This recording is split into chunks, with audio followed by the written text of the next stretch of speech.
Like, listen, the way he's fumbled the ball in the past week, things could not have gone worse. And it's time for Uncle Justin to go home. He's drunk. There's a cab. It's time to go. Cabinet shuffle is happening. Welcome back to Moose on Loose. My name's David. Today's top story here, we got the cabinet shuffle. We're going to talk about that. We've got a bunch of stuff going on here. We've got Arif Virani, Justin Trudeau's Minister of Justice, speaking. We've got Dominic LeBlanc, who's at a podium speaking as well about Trudeau stepping down or the idea of that. There's all sorts of rumors swirling. Apparently, there's a push to have Chrystia Freeland replace Justin Trudeau. There's a bunch of other stuff. Let's jump into this. First off, we got this one posted by Sean Fraser. It says Sean's team here to end 2024 and Sean's time as cabinet minister on a high note. Get real.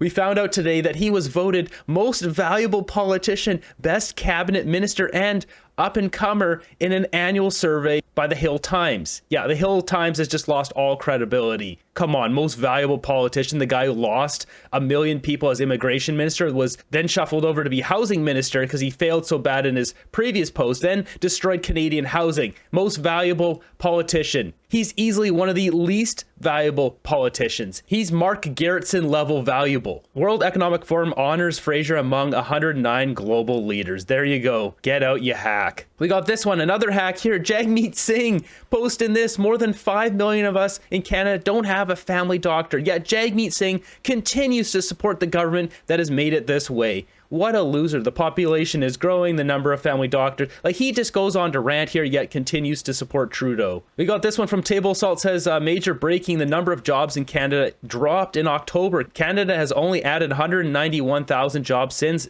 June 2023, but has added 1.5 million people in this period. Absolute immigration failure, unemployment set to rise. British Columbia has experienced almost no net job growth in the private sector since 2019. If we look at British Columbia, David Eby has run was a 9.3 something like that billion dollar deficit, the largest in Canadian history. Yet the buffoons around me here in British Columbia voted for this guy. 50% buffoons here in British Columbia who think this guy's good for our province here. What's he spending our money on? I don't know. Life has never been worse here in British Columbia. Next up on this bombshell report here, Justin Trudeau is set to shuffle his cabinet, and not just shuffle it, nearly 30% of his cabinet. So 10 plus ministers will be shuffled. So he's got 153 Liberal ministers, 36 are cabinet ministers who need parliamentary secretaries, 10 plus ministers to be shuffled, 60 Liberal MPs reported who want Trudeau gone. This is unreal, these numbers here. Trudeau needs to shuffle himself right out the door. So I'm going to play this video, but I'm going to break it up and I'm going to be keeping it small. There's a lot of news going around right now with creators on YouTube having their videos demonetized. All the major creators, NP put out a video yesterday about it. I've been on YouTube here for 10 years, since 2014, which I believe is longer than any other creator in this niche in Canadian political YouTube, although most of that was doing other channels. But I've dealt with dozens and dozens of copyright claims. What's weird about this one is it all came on the same day. And I'll just note that I think I'm the only one who was hit not only by CBC, but also global news as well. They both claimed my videos yesterday. This tells me one of two things, because I've seen the cycle of YouTube change over and over and over. YouTube will change the algorithm, they change things, and then the whole system is just different the next day. So either all the media companies got together and did this together, decided to strike back at all the creators here on YouTube, or YouTube changed something in the algorithm and then it caused their automated system to flag a bunch of videos. It's one of those two things. Really what needs to happen here for creators is either you decide to try to fight it, which you may end up having to get a lawyer and suing and spending a lot of money, or there's now a one-button solution to delete all the footage they're complaining about that they're claiming and move on with your life. That's only two options here. With that said, I'm not going to make this footage big because then it'll trigger their system. We have sources telling CBC News that Prime Minister Justin Trudeau plans to shuffle his cabinet tomorrow. And I just want to let you know that we're just getting new information about that cabinet shuffle. And this comes from our colleagues at Radio Canada, that this shuffle will affect at least 10 people. There are more than 30 in cabinet. I can't remember the exact number, but it's in the 36, thank you. It's 36 cabinet ministers total.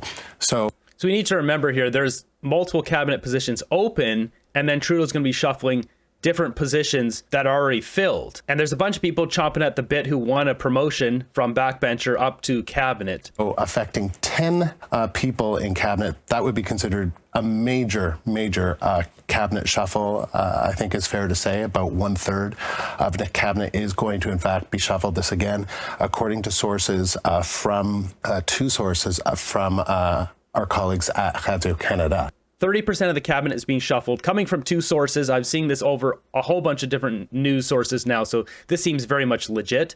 From this report, it says McGuinty and Erskine Smith among those being named to Trudeau's cabinet on Friday shuffle. So Nathan Erskine Smith, he's the guy with that podcast. This guy here, I've showed a few clips of him on the channel where he interviewed Aaron O'Toole and also carbon tax Carney and Justin Trudeau. I'm guessing this time he spent with Trudeau probably gave him a little leg up, because Trudeau's not spending time with probably most of these backbenchers at all. And the fact he sat here with him for an hour and talked to him probably built a little bit of rapport with him. Who knows? If we look at the positions we've got that are double duty, it's mentioned some here. Dominic LeBlanc, he's doing intergovernmental affairs portfolio and Minister of Finance. Now, considering he's just sworn in as Minister of Finance, he'd probably keep that one. We've also got Anita Nand, who's doing Treasury Board and Minister of Transportation. So there's two there. So that's probably going to be two positions filled. Yeah, this report here is saying McGuinty, it will be taking LeBlanc's position in public safety. That makes sense. They're going to keep LeBlanc as Trudeau's number 2 because he trusts him the most. So he's got to be his Minister of Finance. It says here Erskine Smith will be taking the housing portfolio from Sean Fraser. It says here carbon tax Carney, he doesn't want to touch this with a 10-foot pole. He won't be a part of this shuffle. We've also got a report here on CTV, who I've never had problems with, transparently, never had a problem with here on YouTube, dealing with CTV and reporting on their stuff. CTV is also learning through sources that there will be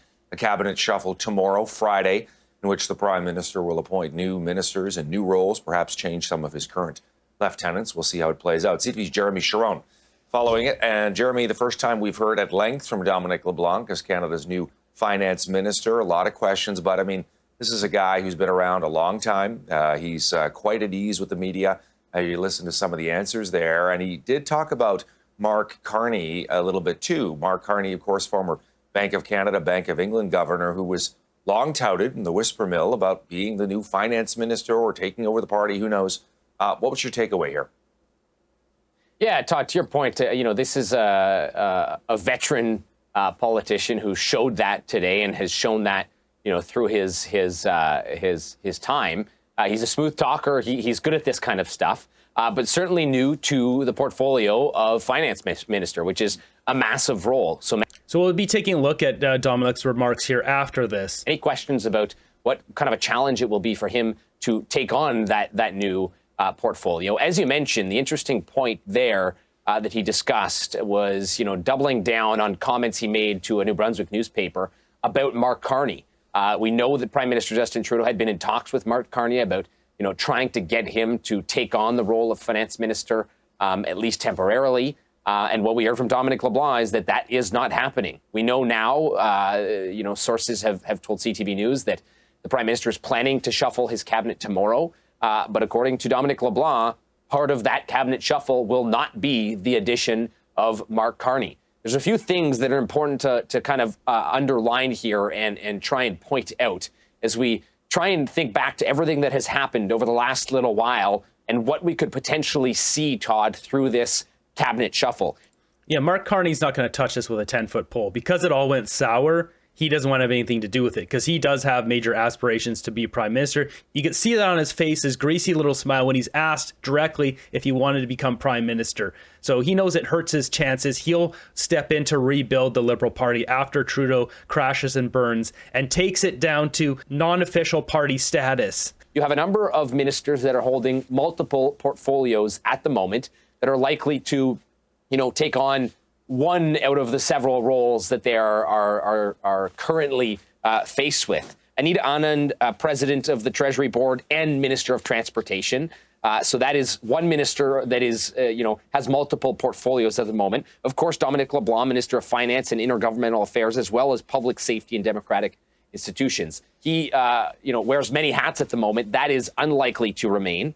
And you have Jeanette Petitpas-Taylor, Minister of It's interesting when they asked Dominic that the other day and he said, oh, I'm going to have to work extra late. Like, come on, dude. Like, just answer a question honest for once. He should have said, yeah, Trudeau's going to shuffle the cabinet and put someone in my other role. Employment, workforce development, and official languages, as well as Minister of Veterans Affairs and Associate Minister of National Defense. 3 ministers there that have multiple portfolios on their table at the moment. That is likely to change. And then you have a list of ministers that have announced that they are not seeking re-election.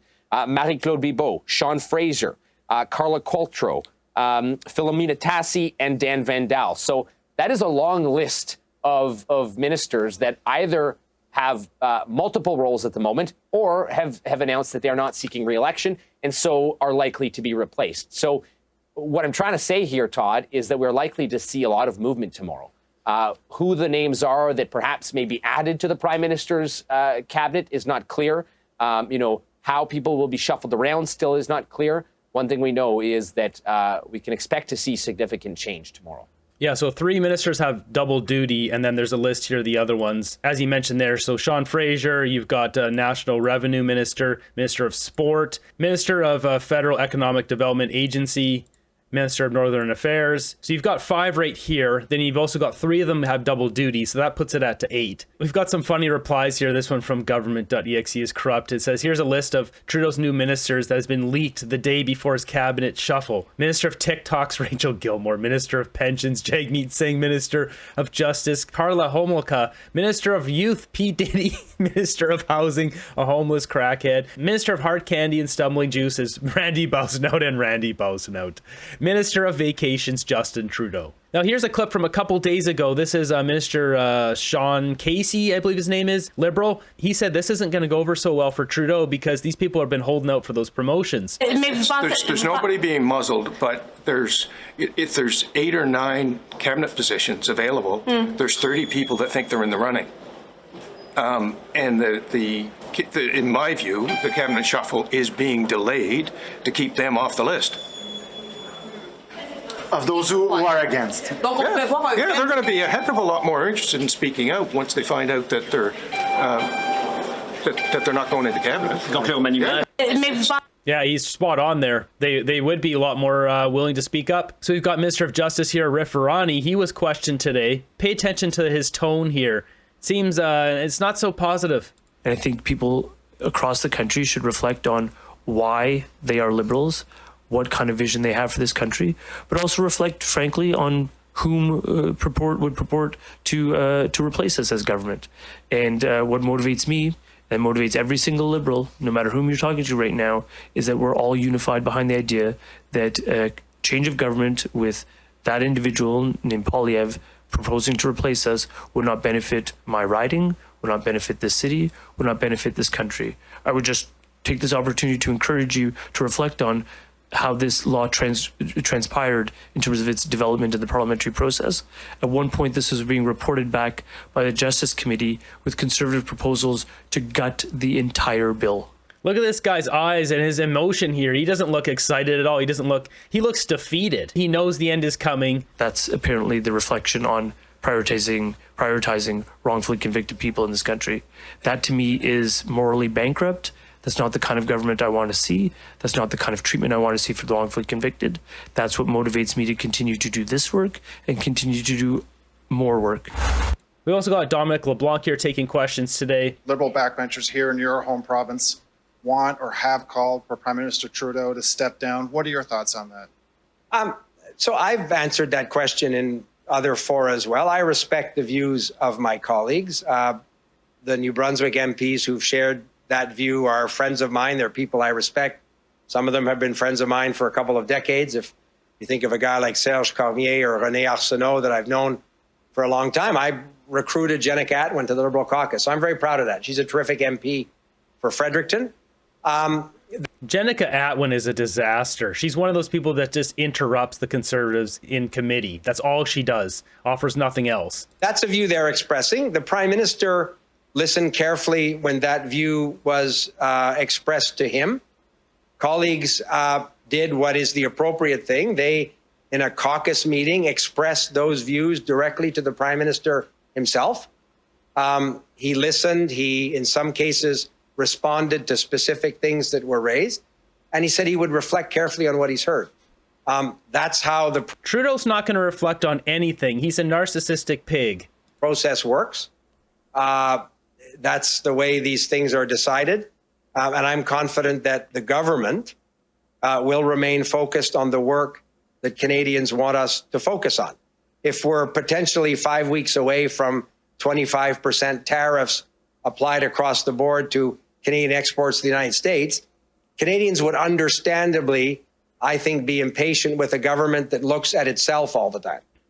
We shouldn't be looking inward. We shouldn't be worrying about ourselves. The government got the confidence of the House of Commons 10 times last week. So the opposition parties that are all outraged, they need an election right away, they voted confidence in the government 10 times last week. Yeah, what does that say? Doesn't say you guys are doing a good job. It means there's corruption in our government. Hand over the documents.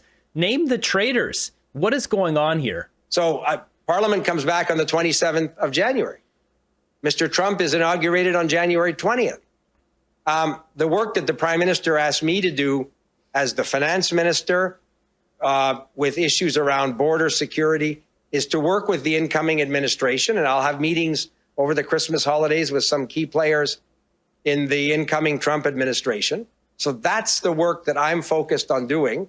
And I think Canadians would be impatient if we spent an inordinate amount of time focusing on ourselves. This Slimeball is good at talking calm and cool. He's the opposite of Trudeau. That is the sound of Trudeau not resigning. Exactly. He's not going anywhere. But Jagmeet Singh may keep supporting him too, because he kept saying, well, if something happens with the tariffs, we don't want to go into election at that time. We need to deal with the tariffs. So maybe Trudeau has a deal with Jagmeet Singh to go all the way until October. I don't know. Maybe Jagmeet's getting a bigger deal than that pension on the back end from Trudeau. Maybe there's something else in the works there. Maybe Jagmeet's involved in all that philanthropic generosity that Canadians are sending over to the Democratic Republic of Congo or other African nations. Maybe there's a briefcase waiting for him too. It's hard to know what these guys are up to. These people are terrified about the imminent approach of competent governance, since it has nothing to do with them. Yeah, and that competent governance coming from Pierre Poilievre and the Conservatives going through all their crap with a fine-tooth comb and getting the orange jumpsuits ready. With all this, we have these reports now that a bunch of MPs are pushing to have Chrystia Freeland take over the Liberal Party and oust Trudeau.